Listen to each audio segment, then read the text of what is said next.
Hello and welcome everyone to the first session of Dairy webinar series on Dairy Industry Future, a long-term impact on farmers and processors, organized by Benison Media and Your Brokery in association with Dairy Technologies Forum and sponsored by Dairy Industry Expo and Dairy Dimension.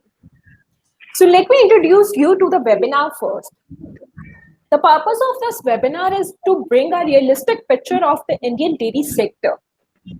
How did the industry respond to the crisis? What is the medium-term impact on the sector?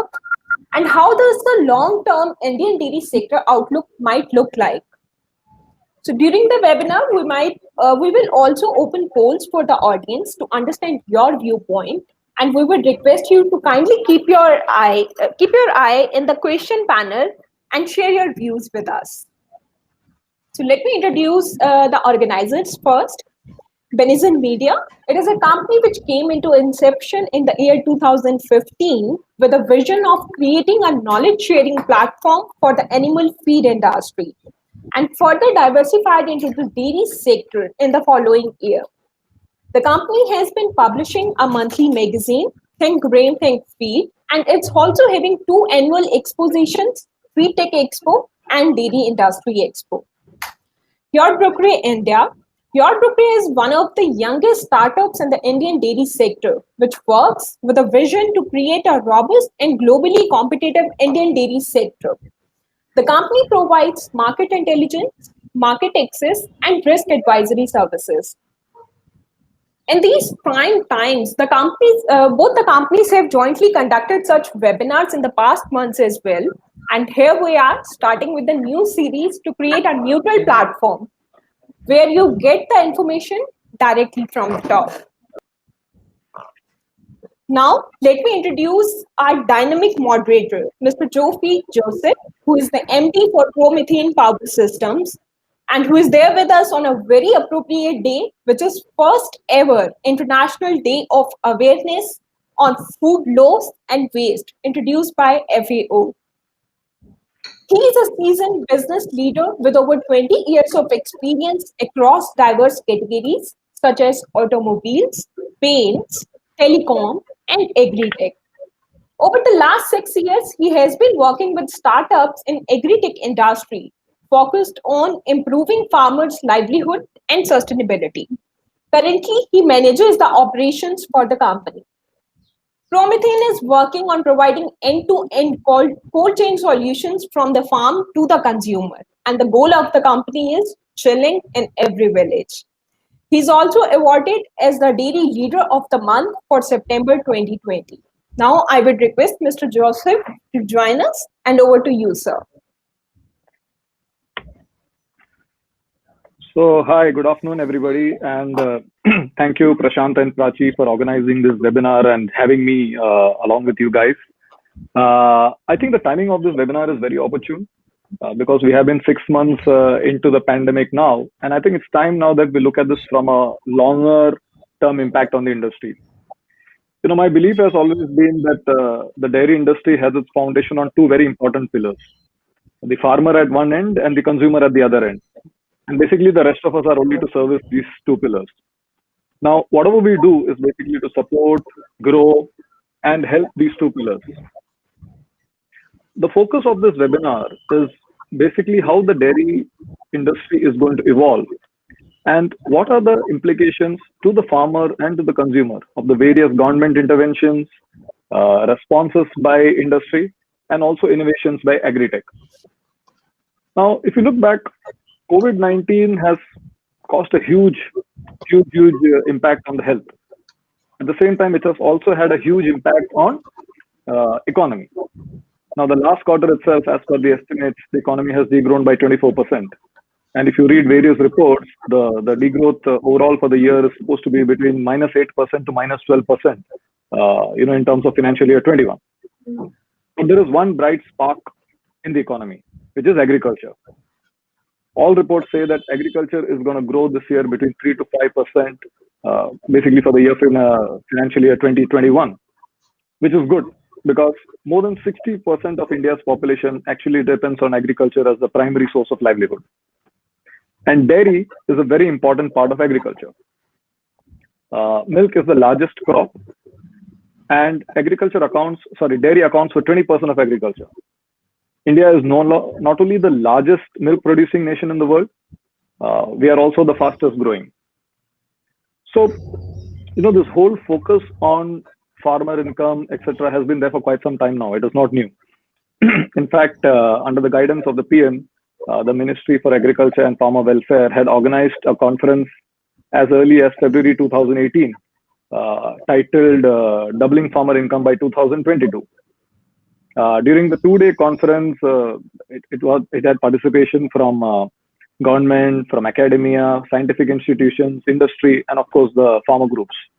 And during the two-day deliberations, basically the focus was on identifying the critical issues impacting farmers and agriculture welfare, and to create an actionable plan for meeting the vision of the government. And with that, I would like to introduce our first speaker for the day. We are very, very fortunate that we have with us today Dr. Ashok Dalwai, who is the chairman of the Committee for Doubling Farmer Income. Dr. Dalwai, we welcome you to this conference, and it's an honor that you are participating with us as a panelist here. Now, Dr. Dalwai is an IAS officer.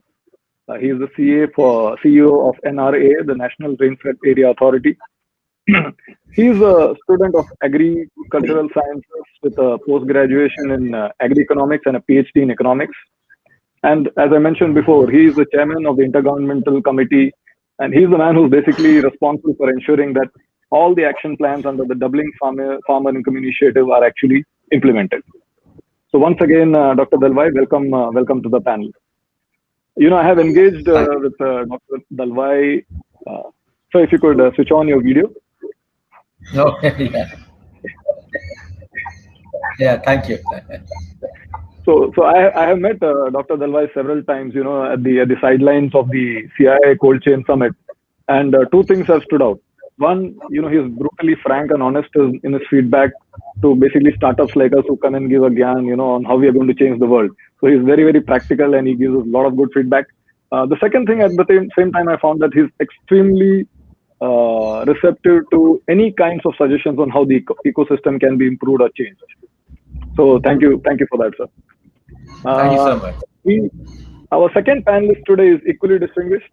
We have with us Rajiv Mitra, who is the CEO of Prabhat Dairy, and which is a part of the Lactalis Group, the largest dairy company in the world.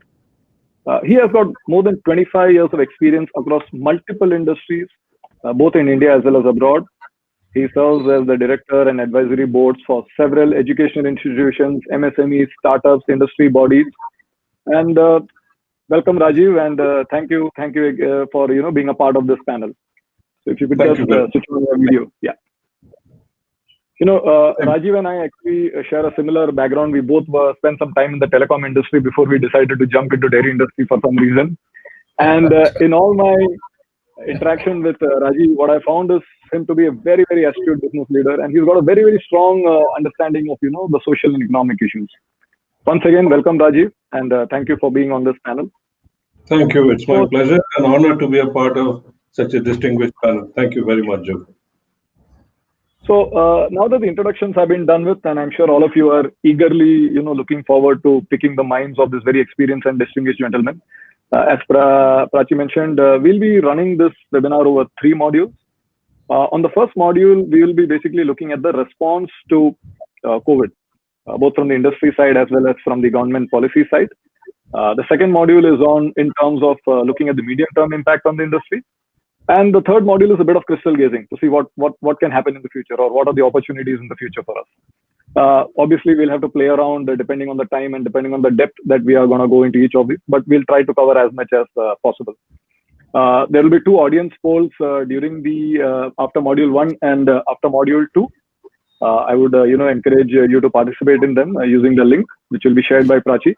And after module 3, we'll open up to audience questions, and we'll take it forward from there. So let's get on with module 1. And so the first question is Dr. Dalwai. As I mentioned, the focus on doubling farmer income has been there for some time now. And there are also a lot of government measures which have been as a response to the pandemic. So could you give us a sense of, what all has been done and what all is today taking place in terms of policy responses to ensure that we are on track to meet our, target of doubling farmer income? Thank you very much, Joseph, for your kind words, and it's nice to be with you and Mr. Rajiv. You are, of course, all experienced people in the dairy sector, unlike me. Nevertheless, let me make some loud thinking on what the government response has been to the challenges that agriculture sector, like any other economic sector, has been facing during this period of COVID. Now, to me personally, COVID is not as much a challenge in the long run as it has been in the current situation. In a way, India is known for always responding to crisis. It appears that it is somewhere genetic within us that we need somebody to awaken us. And in that sense, COVID, it's very unfortunate that it has got many other negative implications for the society as a whole. But in the economic domain, it has awakened India. And we're seeing large number of policy paradigm shifts across agriculture, service sector, and industry. Now, confining myself to the agriculture sector, the government's response has been twofold. It has been very well thought out and extremely humane in that sense. What it wanted to do was to first immediately take care of the concerns of the migrant labor, of the landless people, and the poor farmers in the rural segment, including, of course, the poor in the urban areas. The response package included direct benefit transfer of incomes to these people. Under the PM Kisan and the PM Garib Kalyan Yojana, both cash and kind allocations were made for the people. The kind allocations included continuing with the public distribution system, but supplementing that with an additional 10 kilograms per person of the food grains so that they are able to ensure food security. And that was combined with rupees 500 rupees per poor family as a DBT transfer every month, so as to meet emergent contingent requirements of cash. And of course, under the PM Kisan, all the farmers got the first tranche of the rupees 6,000 at rupees 2,000, of course, as the first installment. And so this particular amount of money, which went directly into the family kitty, has also in a way triggered the rural economy, which was almost stagnant. Alongside this, there has been also policy response. The policy responses once again have included both immediate requirement and also the long-term interventions. The immediacy was that since the supply chain got broken down during the COVID time, the disruption had to be resettled, and therefore the provisions of the APMC Act, they were suspended. To be very specific, in the states where the APMCs had not been amended and therefore they insisted on the farmers coming to the APMC market yard, those provisions were suspended and farmers allowed to sell anywhere outside the APMC mandis directly to the consumers or any other purchaser. And then and this applied, of course, to all nature of agriculture produce. Now, suppose you take the specific case of dairy sector. Since the per capita demand for milk drastically fell down, the government asked the cooperative sector to procure extra. And then during this COVID time, the total procurement has been of the order of 1,110 million liters, which has costed government nearly rupees 4,100 crore. So this is just to illustrate that government has looked at granular level, whether it is fruits and vegetables or food grains, it has always responded. And it is came to understanding that agriculture is a Hobson's choice given the seasonality of its production system. it had to face the challenge of harvesting the rabi crops in the month of March, when the COVID started its march, and then the summer cultivation, which does happen in March and April, and then preparing for the main season Kharif beginning June, July. So now government once again suspended the lockdown provisions relating to agriculture and allowed the farmers to attend the markets, not necessarily APMC mandis, but anywhere else. Then go to the farms and prepare for the summer cultivation, and simultaneously also prepare for the Kharif season. And concomitant to these operations, the input supply chain was put in place so that the fertilizers, pesticides, seeds, and other kinds of inputs that farmers need were all available to the farmers, including the credit. So this particular package is an immediate response to ensure that the fire is there. We don't allow the fire to burn down the house. And then in that sense, it ensures, as you said, that 4.5 to 5% growth in agriculture, while other segments of the economy are facing a downturn or even a negative growth, has been really taken care of thanks to government's policies. I mean, presence of mind, I would say. Now, taking this forward, as I began saying that COVID has awakened us, we also realize that we can't be always firefighting as we're used to. Can you take advantage of this particular situation and then bring in large number of policy reforms which will put us on a track in the long term?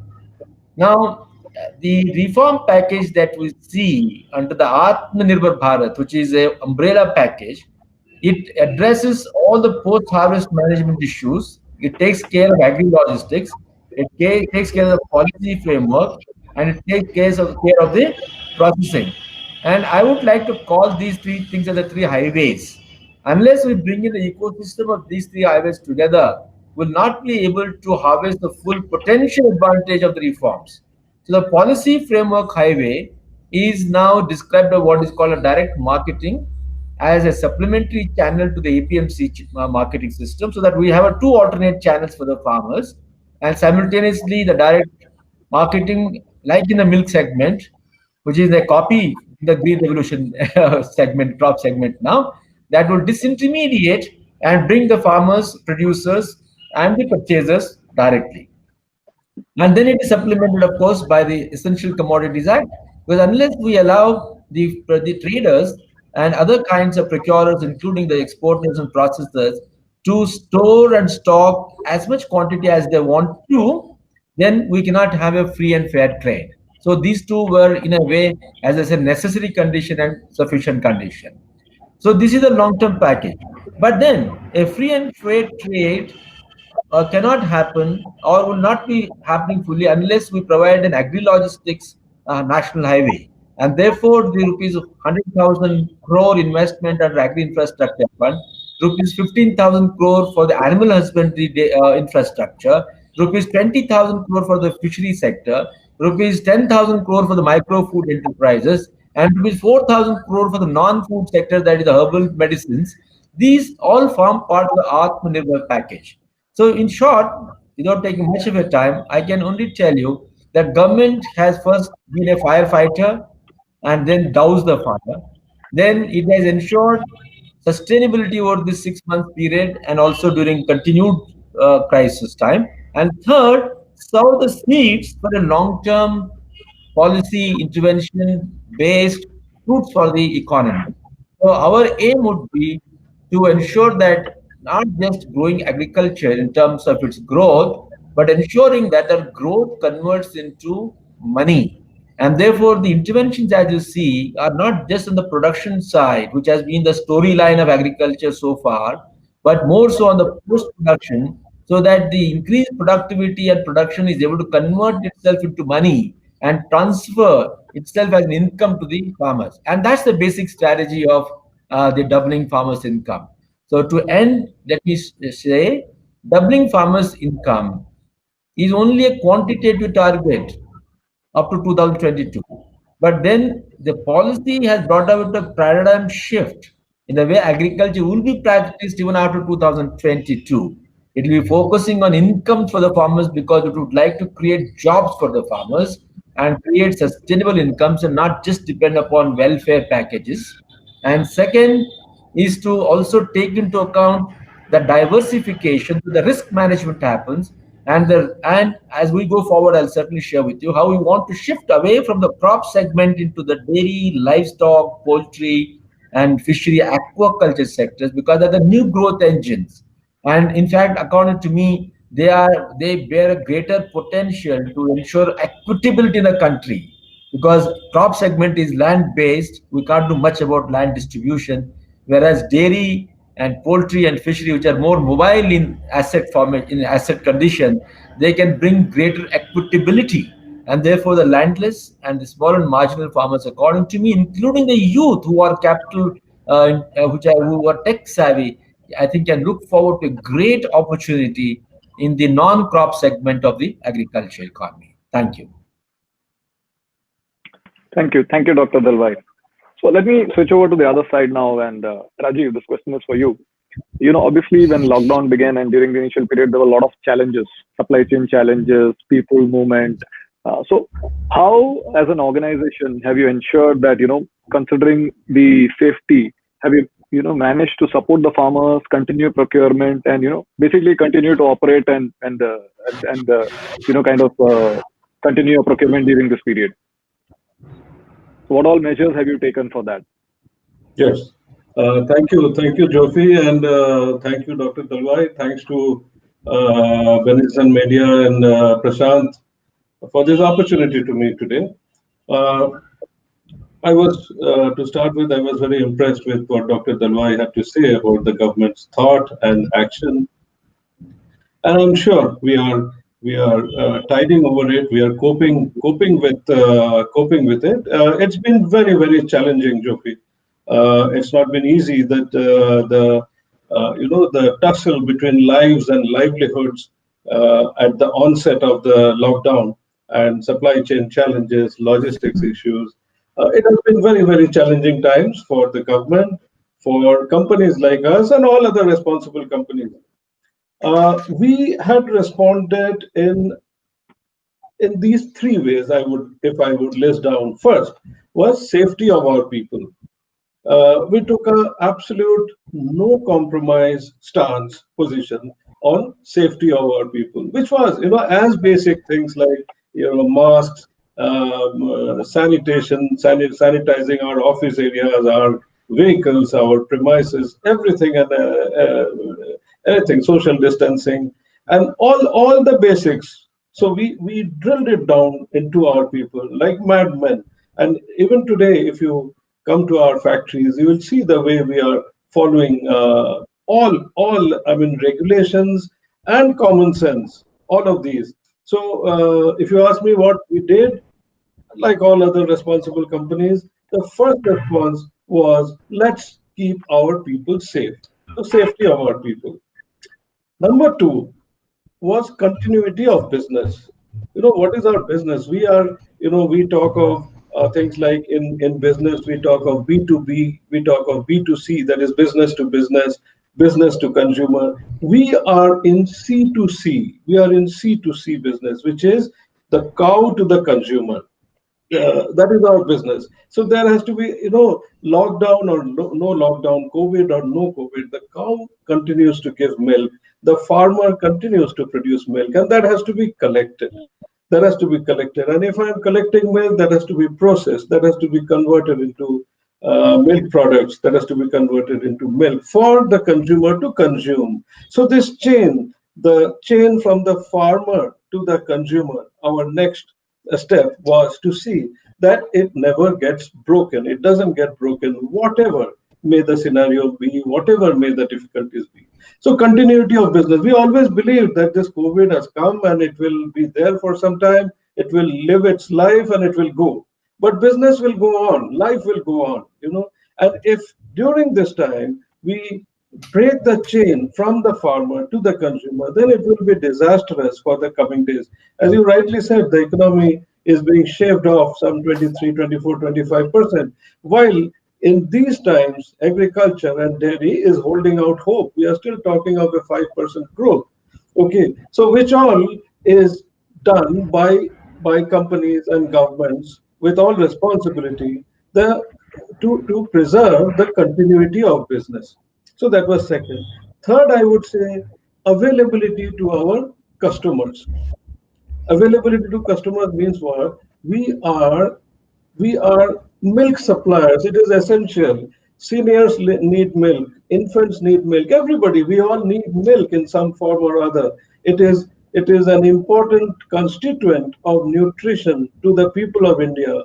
Okay, we have about 30% vegetarians in this country, which is the highest in the world. So it is an important source of protein to the vegetarian population of this country.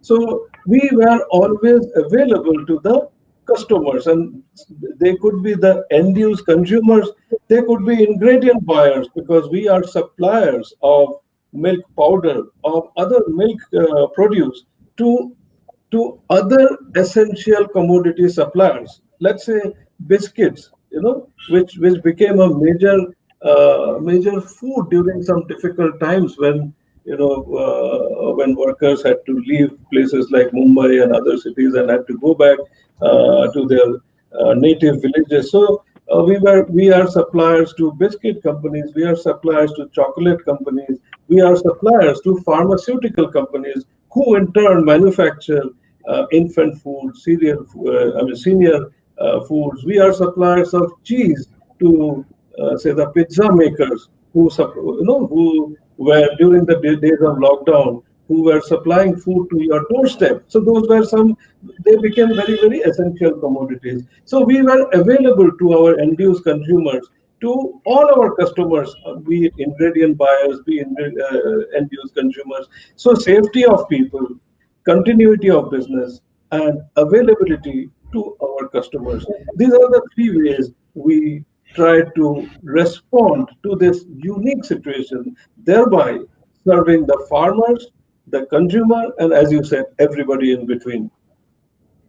Okay, thank you, Rajiv. So, Dr. Dalwai, coming over to you.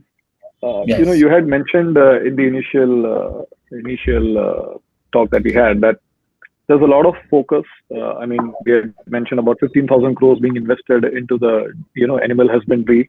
Focus on post-harvest logistics. There's a lot of focus on cold chain also, as I see. There are a lot of schemes, subsidies, etc. around that.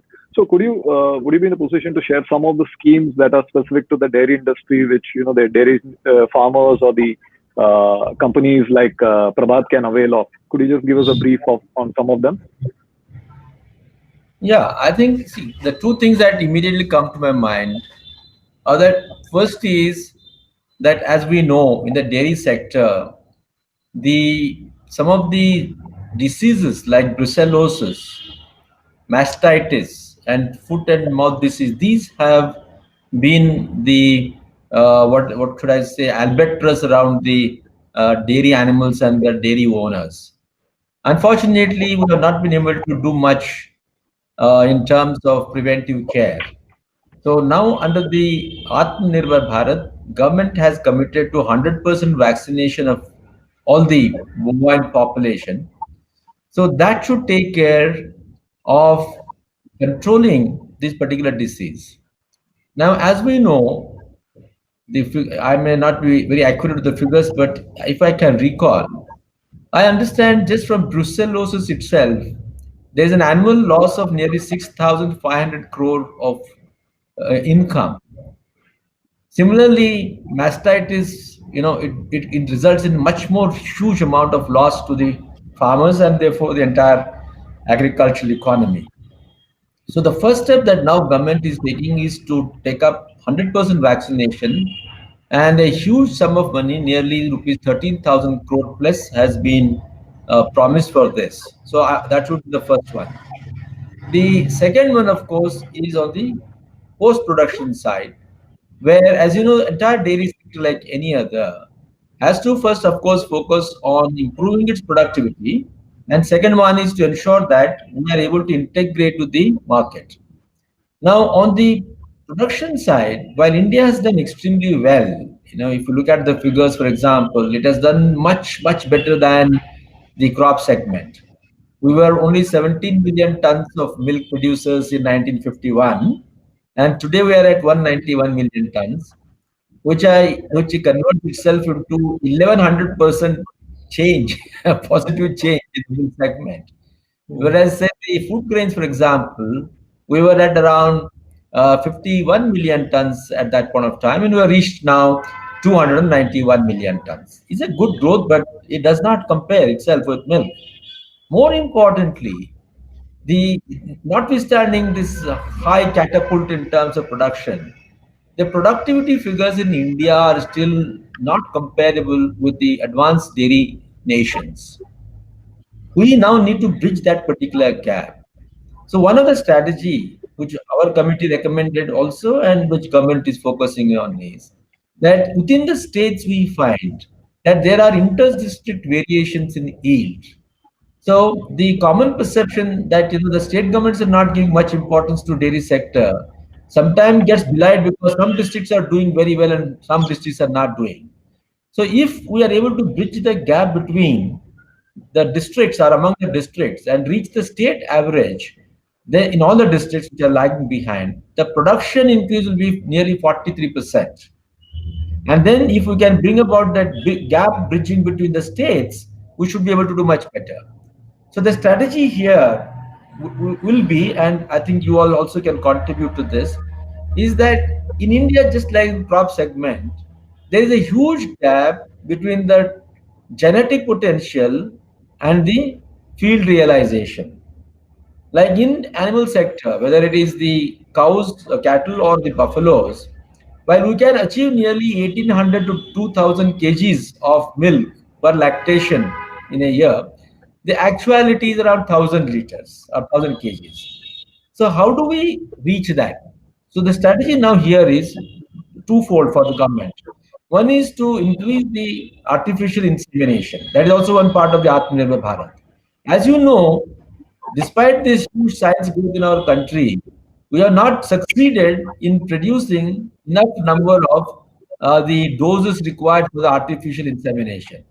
In result, only 30% of our animals are actually artificially inseminated, and 70% is still subject to the natural servicing. And because of that, there is sometimes no calving, or there are long intervals between the calving periods, or because of the poor genetic servicing that happens, the yields are low, and there are many other things. So, one strategy the government is now looking at is to increase the artificial insemination. For example, our committee calculated that when we had about 109 million doses in 2015-16, by 2022 we should have at least 230 million doses. And I would say that now Atmanirbhar Bharat will actually help in moving towards that.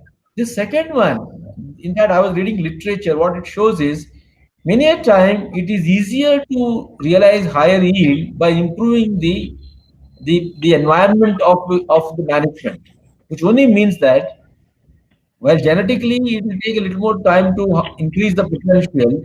But if you improve the field fodder and concentrate, the access to the veterinary services, I think we'll be able to increase in the productivity immediately. So we know that there's a huge shortage of particularly green fodder. The green fodder shortage is more than 50%. There is a shortage in the concentrates by around 30-35%. And even dry fodder, there is a huge shortage for various reasons. And there is going to be a competition for dry storage now for various other reasons. Hence, government is now looking at how to improve the fodder situation in the country so that the fodder availability is there for the animals. And this is more so in South India and Eastern India. Relatively North India, particularly Indo-Gangetic Plain, is much better off in terms of water availability, but it is Western India and South India where the I think shortages are more. So these are the two things apart from many other things. On the post-production side, I was telling you, the approach would be, of course, to build infrastructure because milk being a very perishable commodity, though the dairy sector, described by both the cooperatives and the private sector after the liberalization, have shown that it is possible to build a very robust supply chain and it does not require much of a regulation like in the crop segment. Now government would like to take that forward. So that will be done. As you know that a corpus fund was created some time back in the animal husbandry department to modernize the cooperative dairy sector, modernize the processing plants, the cooperatives which had been built in 1971 under Operation Flood 1, Operation Flood 2, etc.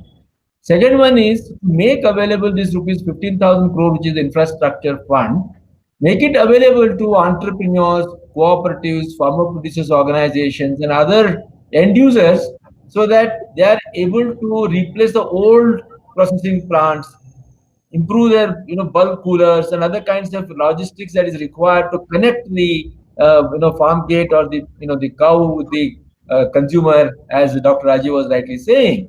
So that will be the new approach. I think where actually we need to take advantage is how do we build larger number of farmer producers organizations. Farmer producers organizations can be built now that we're aiming at 10,000 FPOs by 2024. It is not only for the crop segment, it's for anybody and everybody. If the producers organizations have succeeded, contract farming, they have succeeded in the poultry sector, and it has really catapulted Indian poultry sector.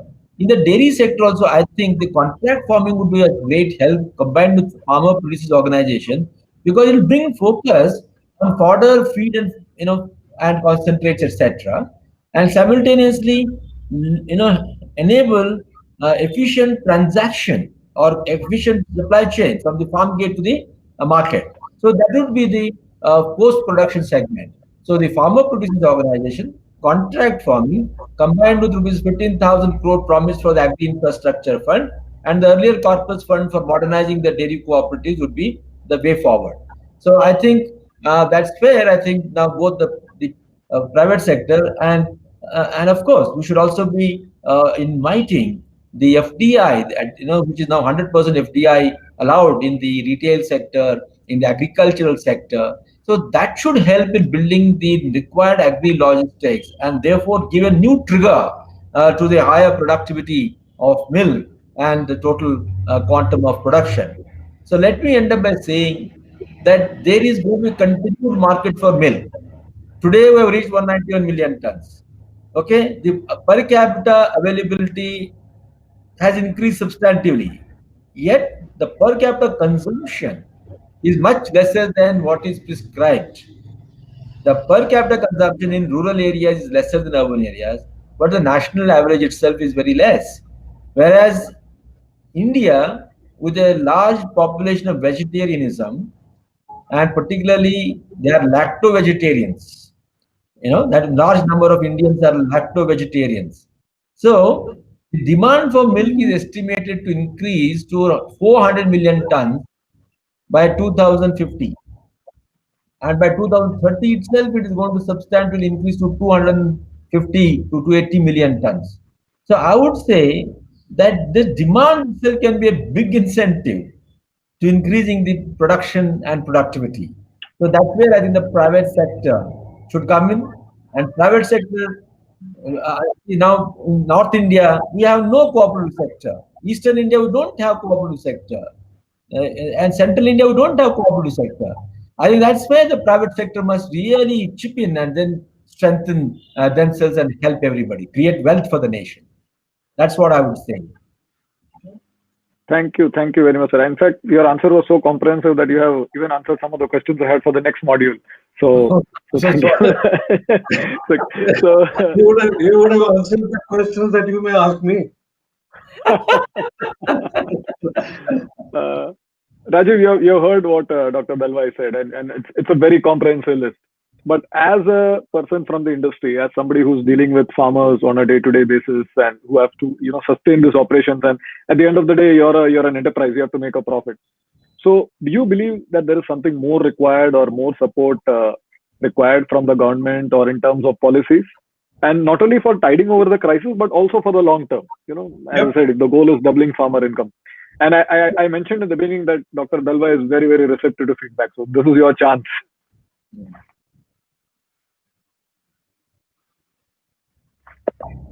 I missed the last part of the question. Was it my? No. I was saying that I mentioned before that Dr. Belwai is very receptive to any kind of suggestion. So this is your opportunity. Yes. I'm sure he is. No, Dr. Dalwai. I think we are eagerly waiting for the new national dairy plan that is being conceived, which is I'm hearing about it. I have not gone through the details, but once it is made public, then we are very keenly waiting for it. And as you rightly said, the private sector should create wealth should contribute to the GDP. I'm afraid currently there is a bit of a skew towards the cooperatives, which sometimes removes the level playing field, which these are very petty complaints, you would get once in a while. So I feel I am very hopeful that the new national dairy plan will kind of address it, because today, in terms of production, all the statistics that you gave, the private sector and the cooperative sector, they play a 50-50 role in terms of milk production and also in terms of milk supplies to the population of this country. So that is one thing I'm looking forward to, and also I fully agree with Dr. Dalwai that not only the APMC or the amendment to the Essential Commodities Act, even the contract farming, enablement of contract farming is also going to go a long way in helping in revolutionizing agriculture in this country. There are a lot of concepts, and there are a lot of things that you'll hear about. Contract farming is hugely profitable to the contractor, and it takes away from the farmer. I wouldn't think so. And for an example, I would say if that was true, then a lot of corporates would have followed ITC's e-Chopal model, and there would be a huge competition there. But that did not happen, which itself proves that it is not skewed to the contractor and takes a lot away from the farmer. But I would very strongly say that enablement of contract farming, along with APMC and Essential Commodity Amendment of Essential Commodities Act, are very important steps in reshaping the future of agriculture in this country. I also remember one lecture that the Prime Minister delivered to a CII group of people, Confederation of Indian Industries, where he was talking of five eyes. And our Prime Minister is very good at making this kind of 5I and 25 something. So the five eyes are very nice. If you hear, these are intent, inclusion, infrastructure, innovation, and investment. Intent, inclusion, infrastructure, innovation, and investment. Very appropriate. This was during the early days of the lockdown. I remember, and I remember it by heart now. And if we follow these, people ask us, and you also would be getting this question: how does one come out of this deep ravine that we are into? So this is very simple. There's five eyes in the medium and long term. I would add one eye to it in the short term, which is income. Income in the hands of people. We have to quickly put together a few things for the short term and put income in the hands of the people. Now, in the short term, what is the short term for dairy? What is the short term problem for dairy? Currently, as I said, what happened during the early days, we were focused on continuity of business. What is continuity of business? That I keep procuring milk from the farmer because I need to support the farmer. But all that I am procuring is not reaching the consumer because there is a drop in demand. There is a drop in demand. A lot of sectors, the commercial sector was under lockdown. The hotels and restaurants were shut. So there is a drop in demand. So what does a producer like me, what do? I make out of that milk, I convert that milk into something which lasts a long time, which has got a very long shelf life, which is say skim milk powder or cheese. These are the things I make. And what do? I have no visibility of business, but I keep taking from the farmer and I keep processing and making them. Yes, we can, companies like us, we can afford to do it for some time, and which we are yet doing. What does it leave us with? It leaves us with inventory. So today, at this time, while I'm talking to you, this country, we have more than 250,000 tons of milk powder in inventory. Okay, anything between 250 to 300,000 tons of milk powder, which is in inventory. So what does it do when I am struggling with this inventory? Then, and without visibility of its disposal, it will impact the farmer's earning, because whoever it is, big or small, at some time will feel the heat of a lockdown, of this kind of a slowdown in business, albeit temporarily. I agree, temporarily. It will not last forever. It will go, and we are extremely hopeful, and we also have a very, very planned response to it. So now, what is the short-term support we require? This powder has to go out of the country. So there has to be some export subsidies, some export incentives to be given to processors like us to get rid of this powder, because this domestic consumption will not consume the whole amount in a very short period of time. But if I cannot dispose this off, and if I am left with this inventory, my ability to pay the farmer in the coming days to procure milk will go down. Despite of our best intention, in spite of our best intentions, and some of us will still go on, but it is economics. It is not only intention or social justice or global good. It is pure, simple economics. So the ability to pay will go down, whatever may the intent be. So this is a short term, and there are short term interventions that we are looking for, which would be my submission to Dr. Dalwai to look into. That how do I get rid of this inventory, and this cycle goes on. Okay. So this is a short term, and in the long term, as I said, there has to be parity between the cooperatives and the private. We play an equal role in farm development, in farmer community enablement and development, in servicing the consumer, in employing people. So our roles are kind of same. I am in this sector. I see no big difference in the way that I serve the farmer and the cooperative serves the farmer. And why should it be? Why should it be? And if it is not different, if it is the same, why at a policy level, why at a planning level we should have a differentiation, that this sector will be subsidized and this sector will be not? Why? Where the farmer who is giving me milk and the farmer who is giving a cooperative milk, there is no difference. If you come out with me at a procurement center where a farmer comes with a can and gives me milk, and where a farmer goes to a cooperative to give me, there is no differentiation at all. Our veterinary services, our extension services, like Dr. Dalwai mentioned, that in the water scarce areas where there is no green fodder available, how we help the farmer to make hydroponic fodder, or things like Azola, how we do and how a cooperative does. I really don't see too much of difference. So I would request parity. Whatever, I mean, it is. I'm not here to simplify things unnecessarily. Okay, there will be. These are two different sectors, so there will be different kind of treatments. They are set up with different objectives. So there will be treatment may differ, but at a broader planning level, it has to be same. That is the medium and short-term submission. In medium and long-term submission.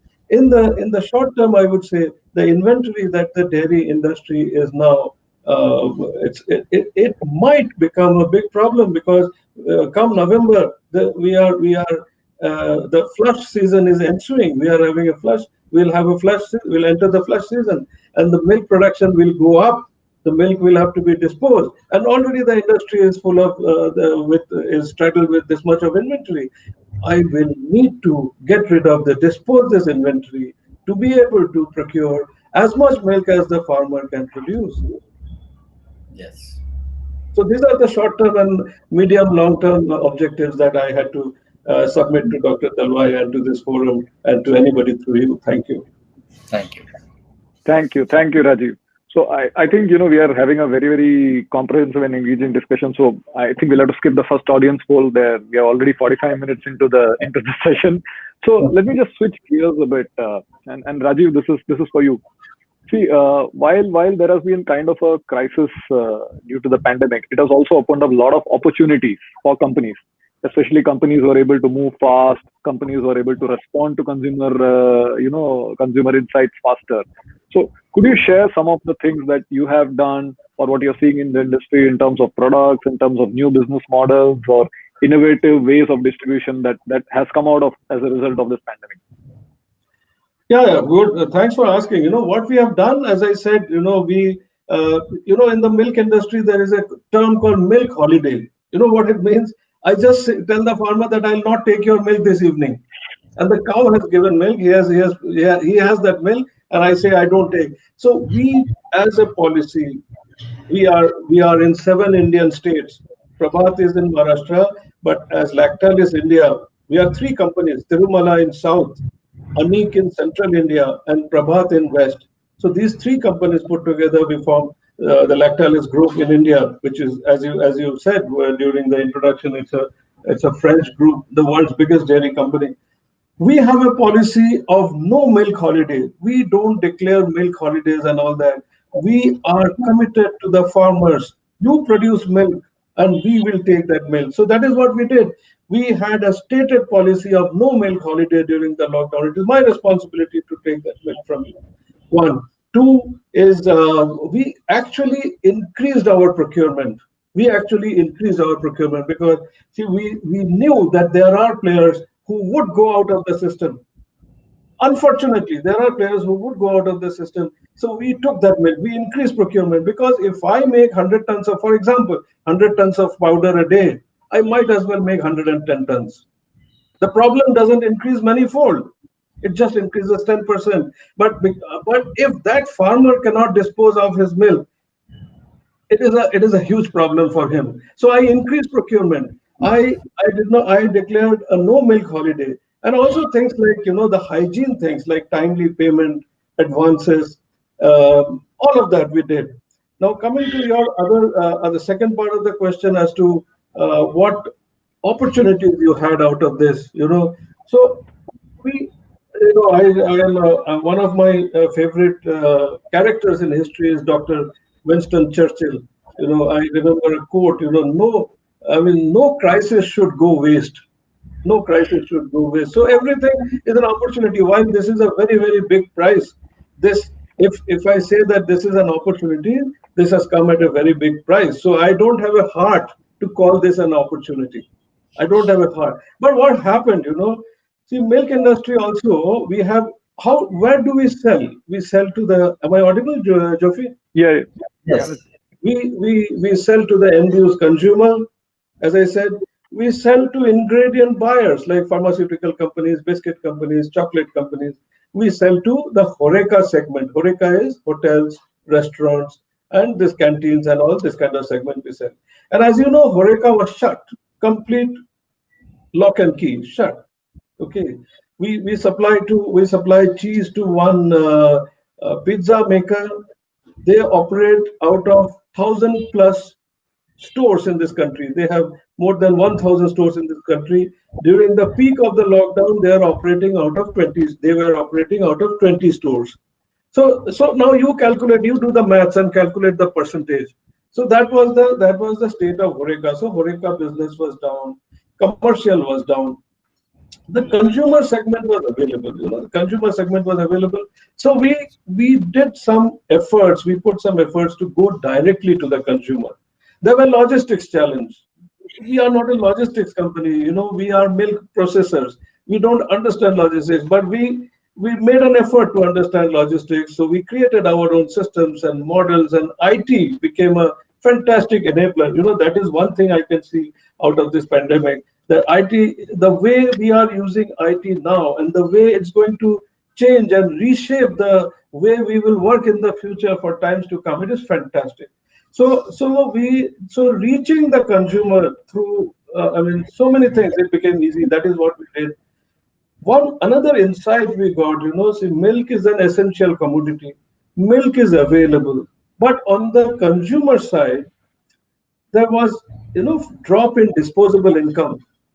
Jobs were gone. So people still had to buy milk, but we understood that people are still buying, but in smaller quantities, in lesser quantities. So we introduced an SKU for 5 rupees, which is essentially a glass of milk. So one small pouch, 150 liters for 5. It doesn't give us any cash flow, mind you. It doesn't make us money, but we were catering to the consumers who needed it at that time. It's just projected it as a glass of milk for 5 rupees. Okay, we what do you call? We tested it, or we ran the project, piloted it in a place called Dharavi in Mumbai. Okay, and it became a good hot product, you know. But again, as I say, you know, in telecom, what they say, the more you speak, the more the telecom company loses, because the voice calls don't make them money. If you use data, they make money. So for us, this 5 rupee pouch is a voice call. On one side, I am happy the consumers are grabbing it, and I'm selling more. But the more I sell of this, the less I make. The less I make. It's, you know, the more you speak on the phone, he loses money, because you are paying 1 second, 1 paisa to some 30 seconds or some such thing. So here, this is my SKU. But I am very happy to say it has picked up. People want milk, people buy milk, but there is a segment of people, you know, which we are aware of. There is a segment of people who can't spend a lot of money to buy essential commodities. So we were able to reach that segment, which makes me very, very happy. So smaller SKUs is an insight which SKU means, you know, the stock keeping unit, which is the packs. So small packs reaching the consumer directly, and some product innovations are a few things that we could do during this time. Thank you, Rajiv. So I think it's time for a quick audience poll. Prachi, if you could just present the second poll. And basically what we are saying is there is a lot of new stuff happening in the market today. So this is a little bit more focused on the consumer side. As Rajiv was saying, there is SKU of 5 rupees which he has launched. Amul has launched a Haldi Milk SKU, if I'm not mistaken. There is a lot of direct distribution that large companies have started. And I can understand for a large company to start distributing to societies or people directly, what a shift it is. I mean, it's really, really difficult. But there is a lot of innovative business models, innovative products which are out in the market. The question to the audience is that what do we feel about these business models and business channels? I mean, do we believe that they will continue post the pandemic? Do we believe that they will survive and grow, or that this is all temporary? You know, it will die out, or last answer is always there. Don't know, can't say. So, Prachi, have you shared the link? Then we can quickly poll the audience. Yes, I have. Yeah. So, would request all the audience to just quickly go on to the link and, you know, kind of give your answers.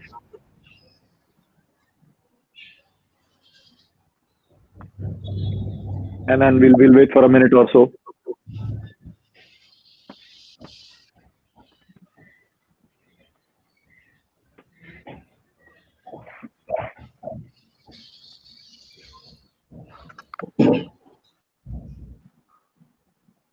I would request the attendees to mention their questions in the question panel, please. And the link is there in the live chat.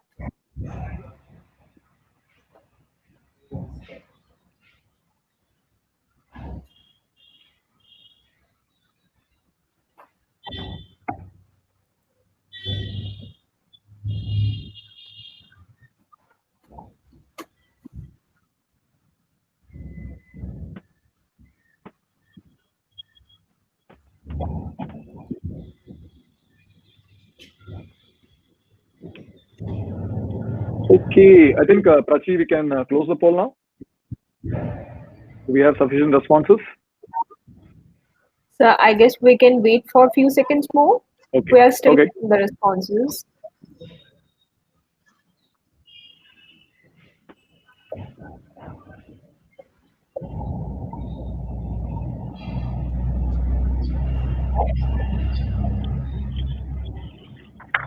We can close it now. Okay, great. So, Prachi, will you be able to collate it and send it to me? Then I can share it with the audience. Sure, I'll do that. Okay. So, shifting gears a little bit more. Dr. Dalwai, this one's for you.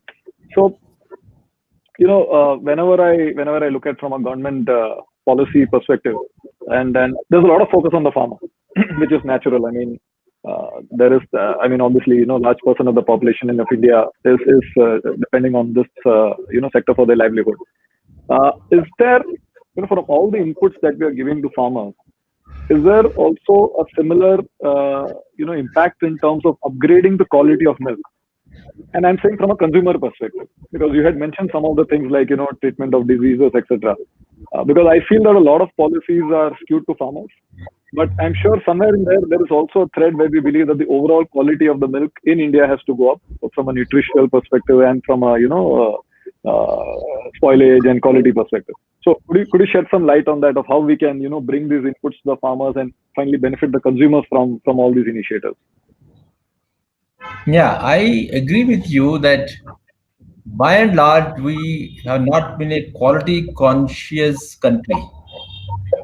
We have been generally focusing more on quantitative targets. That has been so in every aspect of our economic and social change.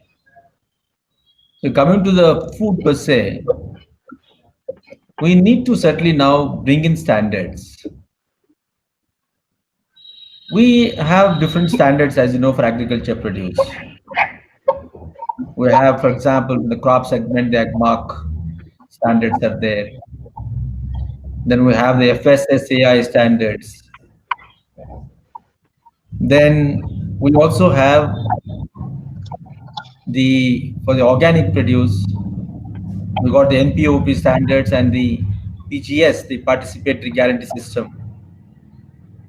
And since we didn't have some standards for trading on the virtual platform, when we introduced eNAM, for example, we developed what are called as tradable parameters.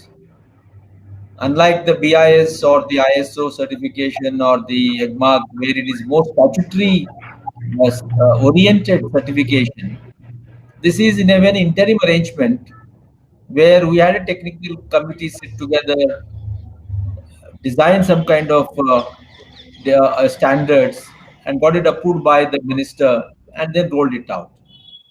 So now, in case of milk and other kinds of perishables, we certainly need to focus a lot on the quality.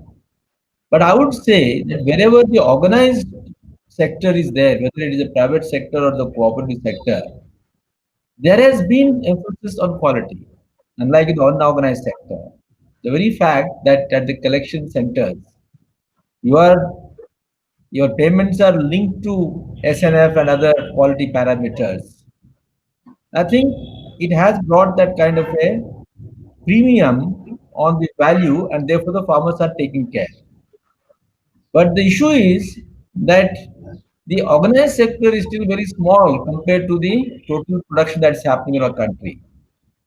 So how do we increase the organized sector under the National Dairy Plan now that Rajiv ji was talking about? One of the important focus would be and should be to enhance the access of the producers to the organized marketing, and therefore the quality will certainly come up. Now, how do we actually promote quality? The first thing is, just as in harvesting in the crop segment, milking is the starting point for ensuring quality. And that will come about if we are able to promote more of machine-oriented, community-based milking systems. Today, when we have manual milking at the individual level, obviously most of them are not able to maintain the sanitary conditions required for the quality of milk. Now, I can recall two models which need to be scaled up, because I personally feel that the milking stage is the most important one, and then at the bulk cooling stage at the village cooperative is the next important one. Now, if you all know that the Kerala model, where they have been able to introduce mobile milking facility using a machine which goes from place to place, from the small farmer to the small farmer, and then milks it and collects it, cools it, and then sends it up. There the quality has automatically improved much more than what when individuals collect it and bring it there. The second model is that of Kolar in Karnataka, which is already almost 20 years old now, where the community-based milking happens.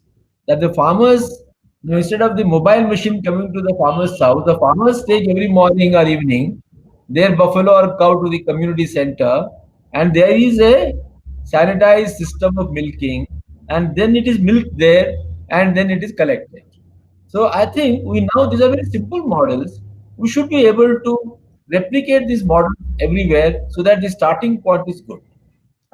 The second one, of course, going a little more behind, is the kind of feed we give to the animal. After all, output is nothing but equivalent to the input. So if we are able to feed our animals properly with concentrates, because concentrates, they increase the productivity and the quality of milk, as I understand. So can we therefore ensure that the ratio between the green fodder and the concentrates or the balanced ratio is maintained in such a manner that the quality of output becomes good? And then, of course, all along the value chain, whether the transportation system, then at the the processing plant that happens, and then what kind of packaging. I think more attention account to me is required in packaging. uh, the kind of package, of course, I don't have much knowledge about that, but I'm aware that packaging material that we use does have an impact on the produce. Now, milk being such a liquid produce, the reactions, the chemical reactions can be much more intense than in case of a dry product like a food grain, for example. Hence, I would say that in milk, as well as all processed products, whether ghee or curd or cheese and all the kinds of products, where the container is very important. That is another way where we need to maintain the quality.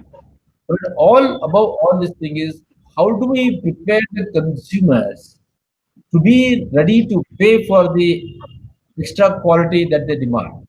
So if you can have a pricing system which is linked to the quality that there could be other additives that can be done to the milk, for example. So based on what we are offering to the consumers, if the consumers are willing to pay for it, I guess we will be able to upgrade this entire the standard of the milk and all other kinds of produce. So I think the now we need to start focusing on creating an awareness. We are so far focused on okay, drink milk, for example, or eat a egg. We have said, or increase your protein content, for example. But now to say that this is the quality, okay. So, but linked to this is of course to disintermediate. After all, consumers also. I think I was very touched by what Rajiv was saying, that when you said that you build smaller sellable pouches to reach out to the poor man, it reminded me of what used to happen 30 years back, 40 years back, when people used to sell tea powders of 3 paise and 5 paise sachets. And then, in fact, it took me back to my own days as a collector of a very backward district called Kaland in Odisha, where the percentage of fertilizer usage was so negligible that farmers were not in a position to buy. So we did, I remember, made packets of 5 kgs. No, it was we went out of way as a government agency because at that point of time, the loan was in two components to the cooperatives. 25% was given as a kind and 75% as cash, or it was other way around. Sorry. So we told the cooperatives, you please break all these fertilizer bags of 50 kgs into smaller pouches and then give to the farmers. So it is very touching that you are making a business loss on that, but yet you feel it is important as a humane response. So I think here also, as we improve the quality and therefore there will be premium prices, in order to reach out to the poorer class, if we are able to disintermediate and ensure that the cow and the consumers are directly connected as much as possible, of course, service providers will be there in between, then I think we'll be able to sell at a more rational cost.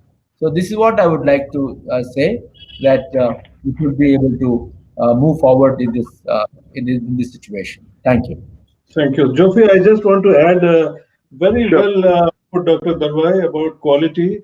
I will put it very bluntly. We have not been very serious about implementation. We have not been, standards are there, you know. For example, antibiotics in milk.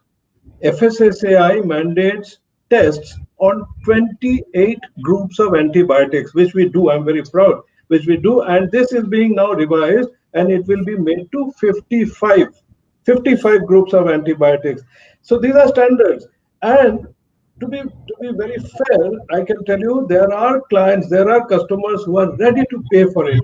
We have buyers who are ready to pay for it. We have set up a separate infrastructure for antibiotic-free and toxin-free milk for our customers. But actually, it should be 100%. It should be the hygiene.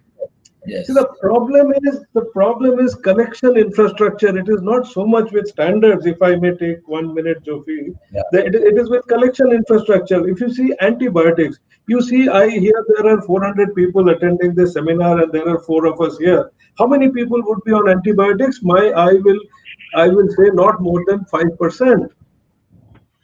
Okay, the same is with animals, the same is with cows.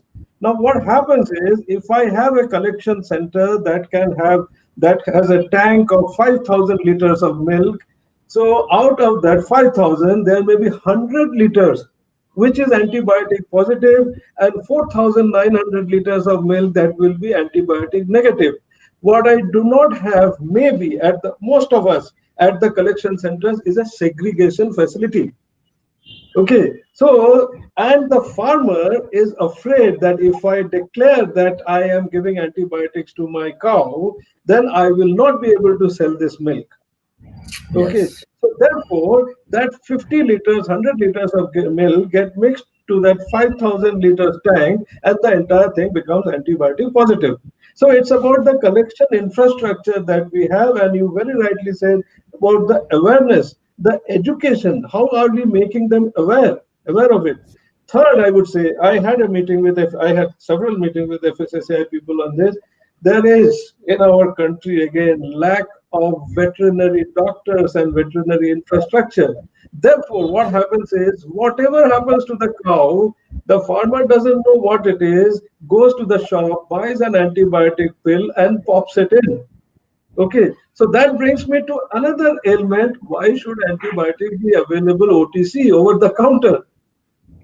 So it's a kind of a vicious cycle, and I very much appreciate and agree with what you are saying. We have to be a quality country, and we are slightly away from where we should be.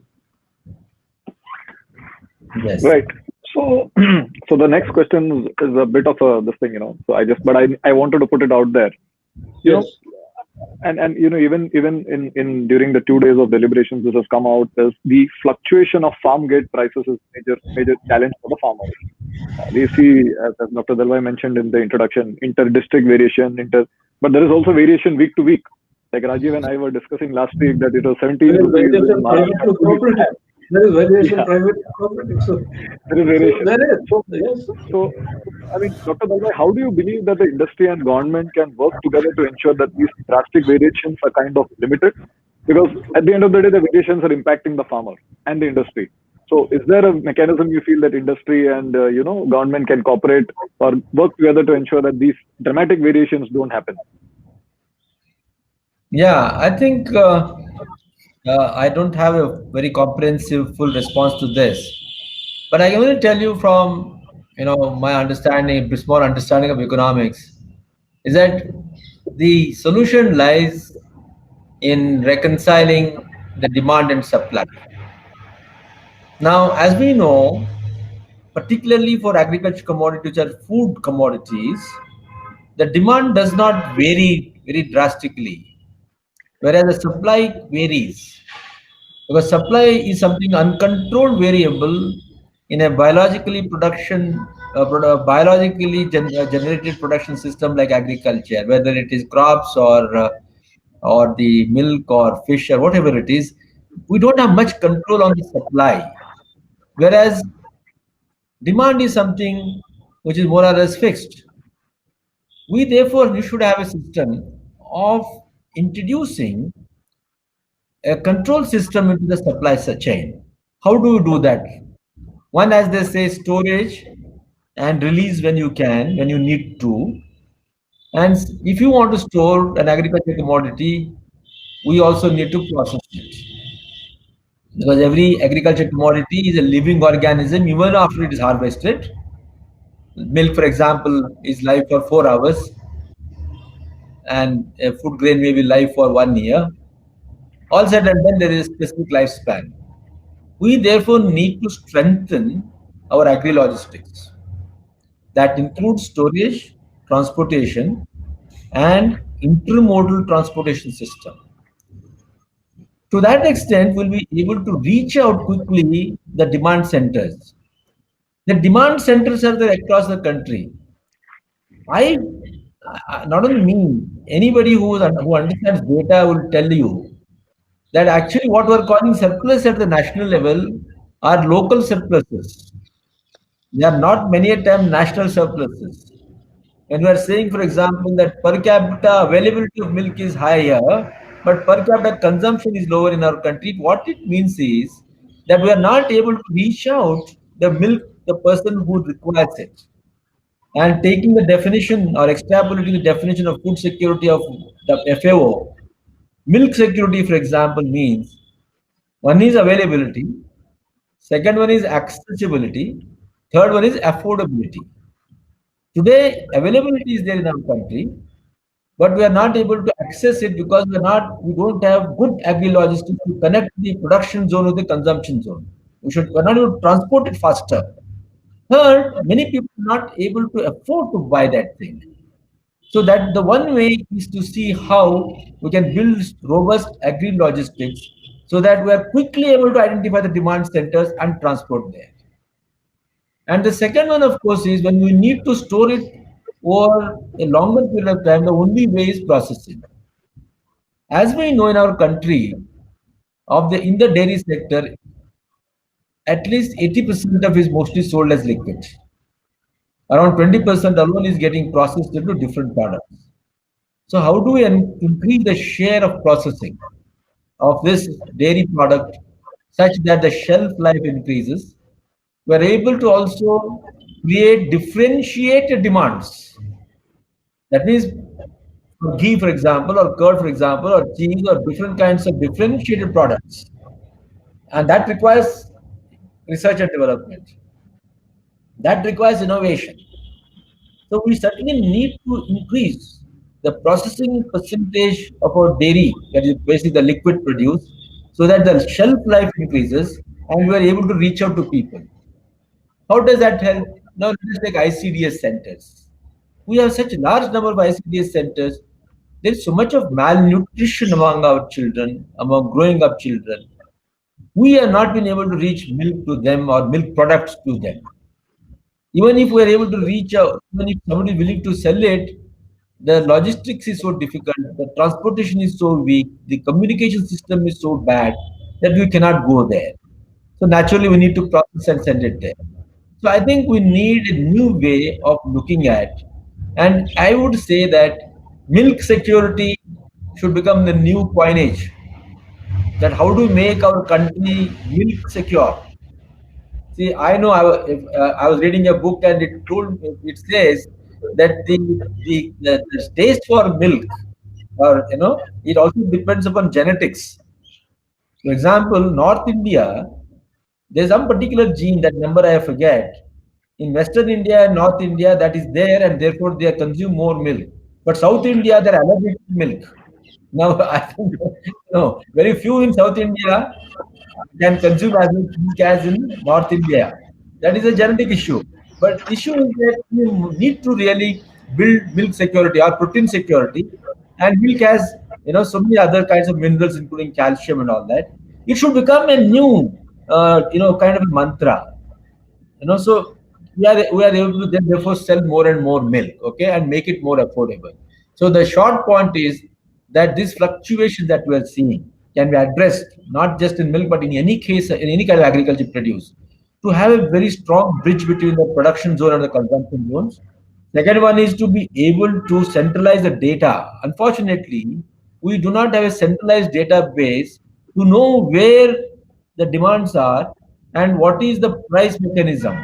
If we are able to subject this to big data analytics and continuously generate real-time data on the market intelligence, we'll be able to share with the producers or these processors or others who deal with this thing, and therefore bring it out.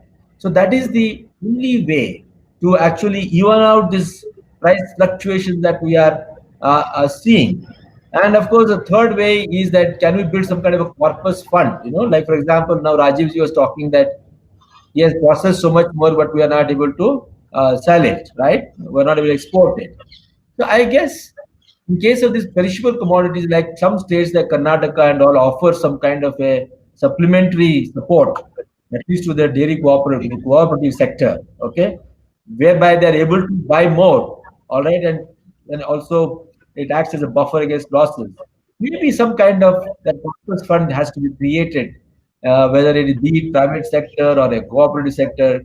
If we all look at it from the perspective of the farmer, and perspective to the consumers, because farmer as a producer, consumer as a consumer are or both babies of the same society and government. So in between, whether it's private sector doing it or the cooperative sector doing it, I think we should not distinguish much. When I agree, I think, but that realization is coming. Let me tell you. Yeah, You know, I agree. I agree. taking a little longer time. If you remember, post-liberalization in 1990s, the Pitamaha of cooperative sector, Dr. Kurian, and other great socialist-oriented people like Dandavate and all these people, they took a memorandum to the then Honorable Prime Minister saying that no, we can't allow private sector liberalize coming into the dairy sector, if you all remember. But then we realized that it's done good because we have not been able to reach out to the entire country. Even today, we've not been able to reach out. So, as Deng Xiaoping said in 1979, when he began liberalizing China, I don't care whether the cat is red or black or white, as long as it catches the mouse. So here, we are interested in catching the mouse of poverty, right? We are interested in catching the mouse of malnutrition, undernourishment, etc. So I guess we need to bring more egalitarian policies. And when the NDP is prepared, I please prepare a proper response, or even now start giving suggestions right now. Yes, Anytime as a government official, I can tell you that our thinking is so different from what your thinking would be. As an entrepreneur, you have a very different approach, and ours have a different approach. But somewhere we need to bring all these things together. So Yes. let me end up by saying that yes, it is possible to even out the fluctuations, but the only way is to control supply, because that is most uncontrollable. Whereas demand response, elasticity of demand, as they say, is not high. It does not vary much. We have got a fixed expenditure.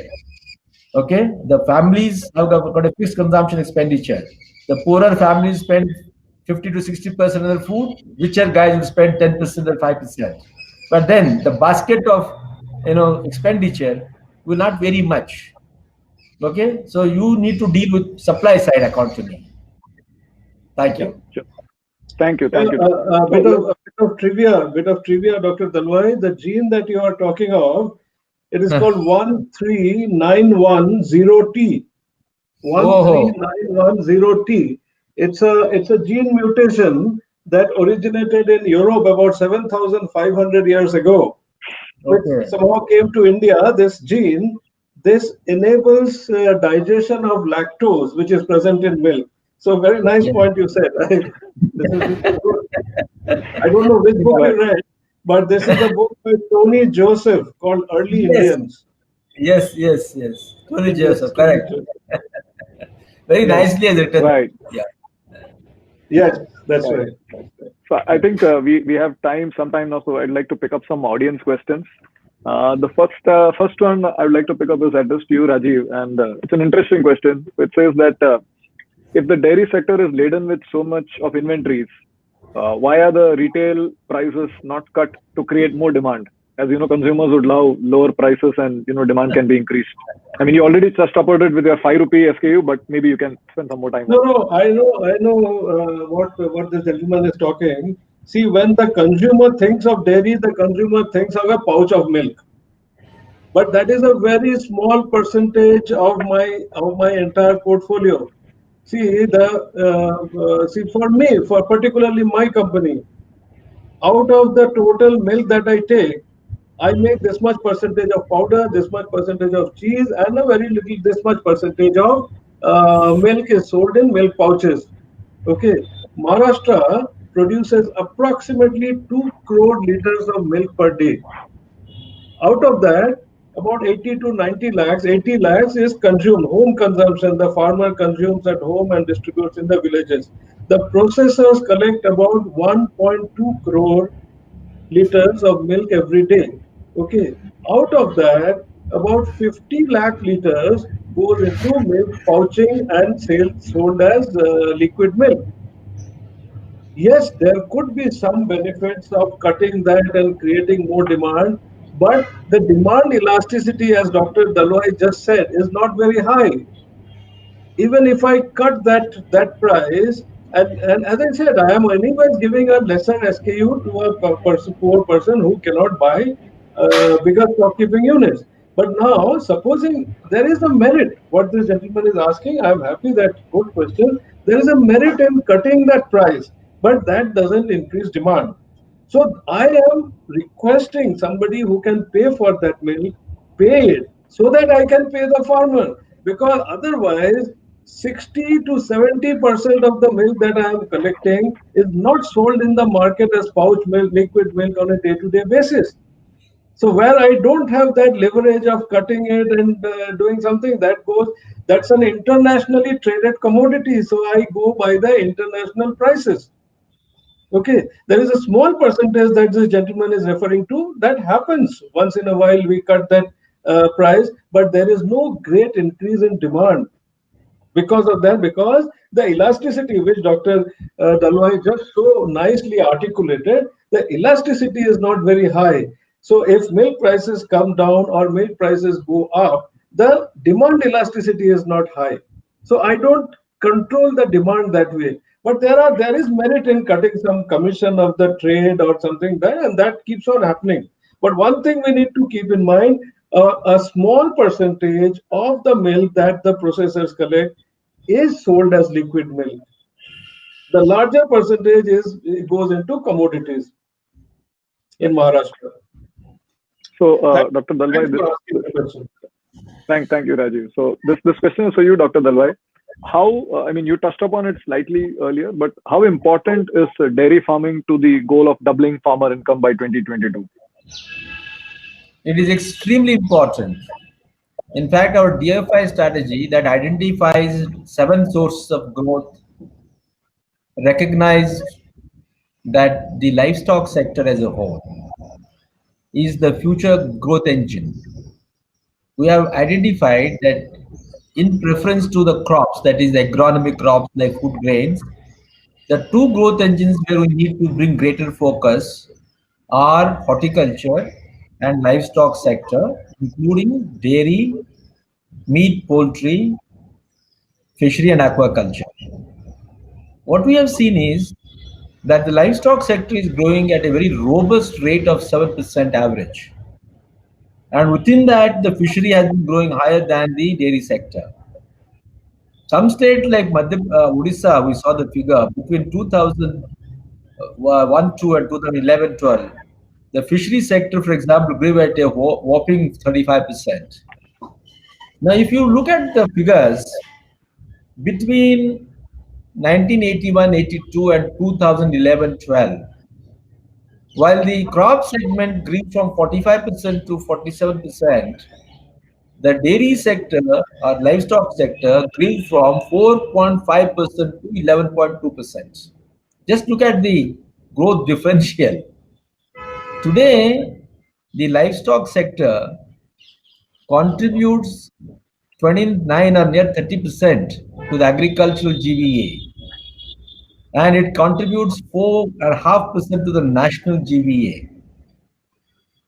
The growth rate of livestock sector at 7 is comparable to that of industry. Never in the history has agriculture as a whole been able to compare itself with industrial growth rates. We are normally at 3.5, 4, etc., or 4.5, which only means that livestock sector has got a tremendous opportunity.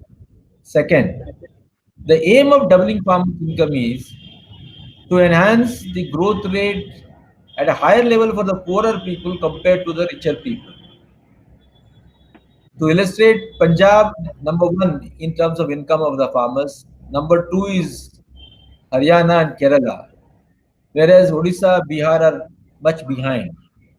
Our focus is to increase the growth rate relatively more in these states than in Punjab, for example, which only means that a livestock sector has got that opportunity. If you look at crops, 86% of the farmers are small and marginal farmers, but the share in the total land holding is only 45%. So 55% of the land is held by the remaining large and medium scale farmers. But if you look at the dairy sector, 75% of the total population of the livestock in the country is held by the small and marginal farmers and the landless people. Look at this, So, asset ownership. Asset is what is ultimately important for creation of incomes and wealth. So, in the dairy sector, the wealth asset is much more evenly distributed than in case of the land segment. And if you look at then the production levels, if you segment 500 liters, and below, 1,000 liters and below, 2,000 liters and below, 5,000 liters and below, it's very interesting that of the total number of 5,000 liter category, 54% of people are small and marginal, dairy keepers, which only shows that they're extremely efficient and therefore they can contribute to higher production of milk. So in the DFI strategy, we have given prime importance to the dairy segment, and there are 4 things that we must look at to improve the livestock segment. One is, of course, genetic upgradation through artificial insemination, and then, of course, identifying the estrus cycle or heating. If you miss the time of heat, we lose 21 days. If you take average 50 liters, how much we lose? Into 21 into that many number of liters, and plus the maintenance cost. So in India, the accuracy of identifying that heat period is very important. Unfortunately, because we are missing that, the consumption rate is very low compared to Western countries. The consumption rate is very low. So that is one thing we are trying to focus on, saying that we should be able to have more accurate system for identifying the estrus cycle, and also increase the artificial insemination. Third one is focus on fodder, etc. And fourth one is to improve health services. Though there are around 70,000 veterinary and other kinds of centers at the village, but all of them are not well equipped in terms of manpower and infrastructure. So we have talked about these 5 main interventions, okay, and of course focus on the market infrastructure. And on the market infrastructure, it is just not only about the products. Livestock marketing itself is very weak in our country. Livestock marketing, live marketing, whether it's sale of goats and sheep and buffalo, cows, etc. The markets are very poor in our country. We don't have a proper system.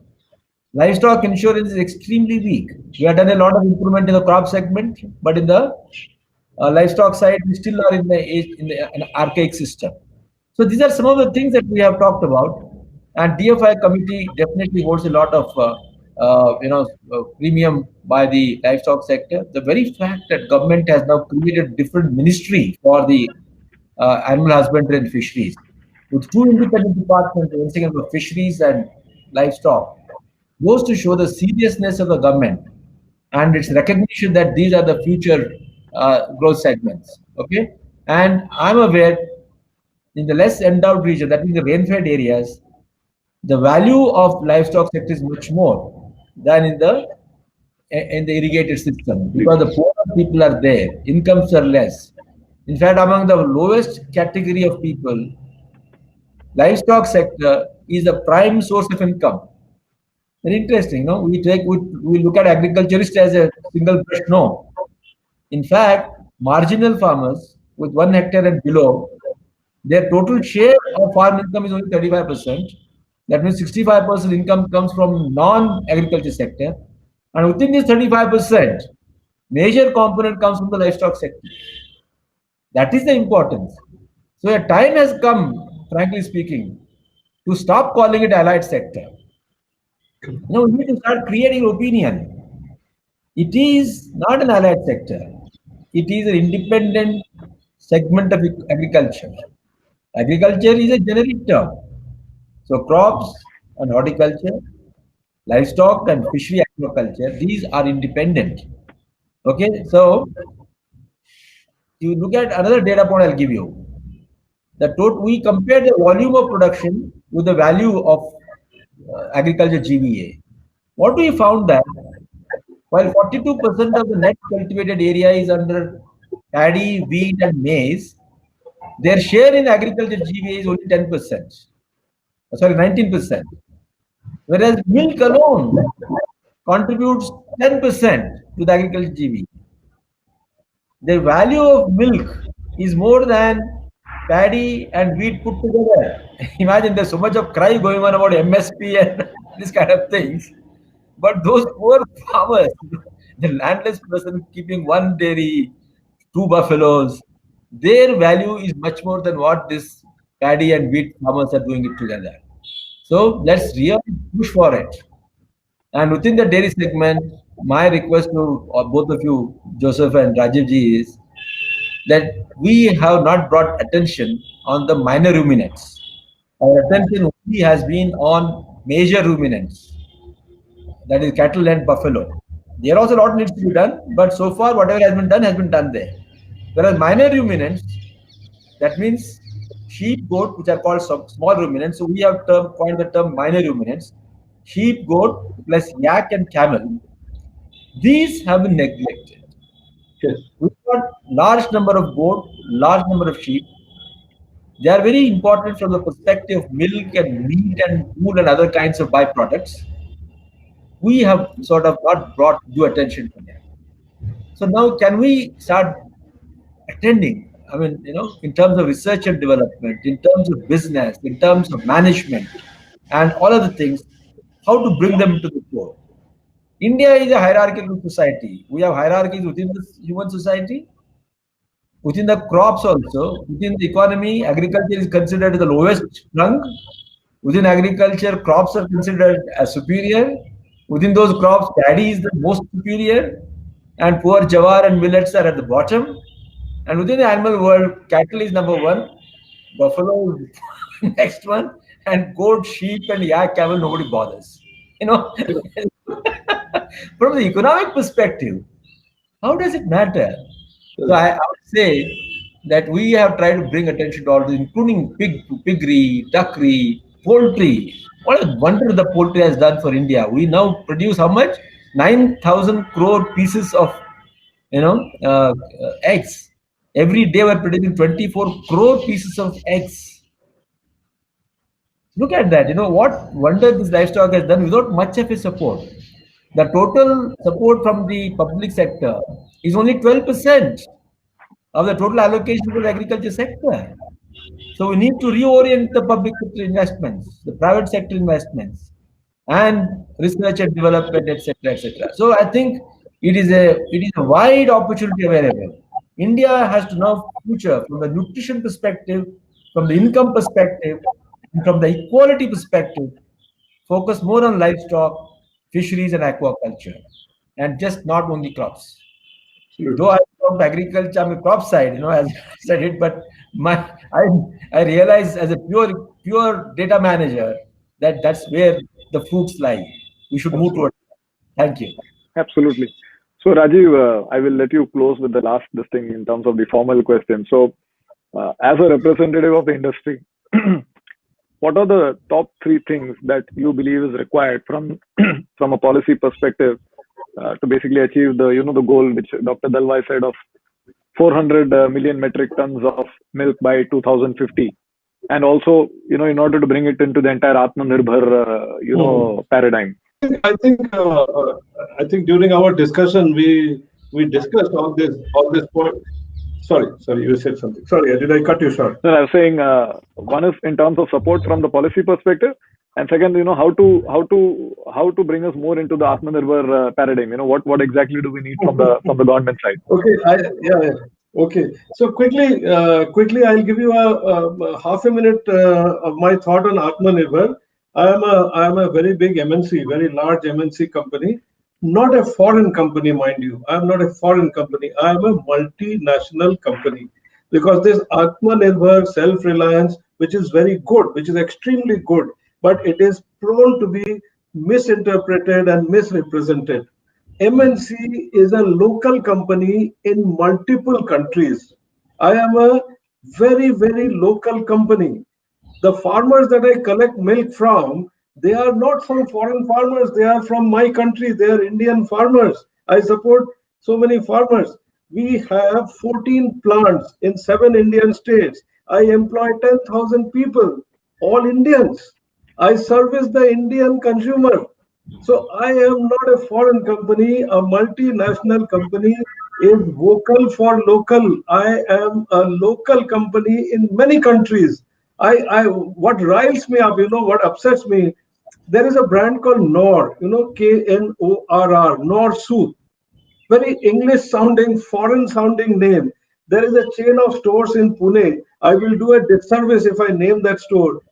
They have, see how things can be misinterpreted. They have separate areas for Desi, Videsi. Okay. Desi product, Videsi. And this Knorr, which is kept in a Videshi section. And you know what Knorr is? Knorr is manufactured by Hindustan Unilever Limited. And the ingredients are procured from Indian farmers, manufactured in Indian factories by Indian workers, supervised by Indians.